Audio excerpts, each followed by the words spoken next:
Did Yitro really understand Moshe Rabbeinu? Moshe goes ahead, he's judging the people all day in Parshat Yitro, and Yitro comes and sees the scene and says, something's wrong here. Navol tibol, you're going to wither away, Moshe. It's too much. And it's also too much for the people.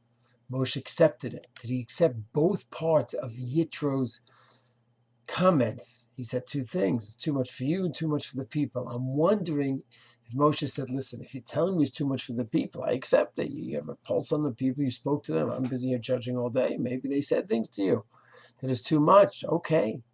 But in terms of me, Navol Tibol, I'm wondering if Moshe, regarding this, said, no, he's wrong. You can never know another person.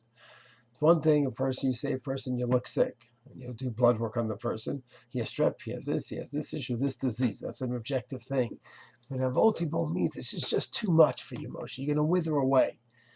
We are very interesting creatures. And for one person who thinks that this is crucial, he could spend 20 hours a day doing something. Someone's charged with a mission, you're totally focused on it, whether it's in a holy area or something which is not necessarily kadosh directly. A person wants to be a doctor, which is a beautiful thing. He's going to be in the residency. 30 years ago, I remember the training was 36 hours he's awake, working in the hospital. You can't do that for a year or two straight. I mean, you can't. It all depends. The person's focused, he's going to do it and survive it and become a better doctor for it. A person that's not focused on it can't do it. Moshe was totally focused on one thing, perpetuating the Masorah, giving it over to Klal Yisrael. And I think that for him, it was not a Navol Tibol situation. He could manage it.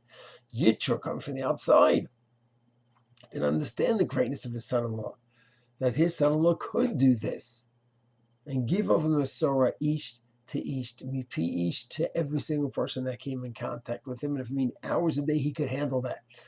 Maybe practically speaking, he had other things he had to take care of. But in terms of withering away, burnout, no.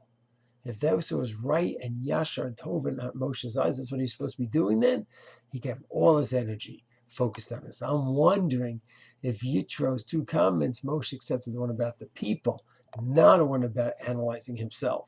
Because he thought I could do it, because he was so connected to Ratzon Hashem and doing what was right and proper, and he was so willing to give up of himself to an incredible degree. Shalom.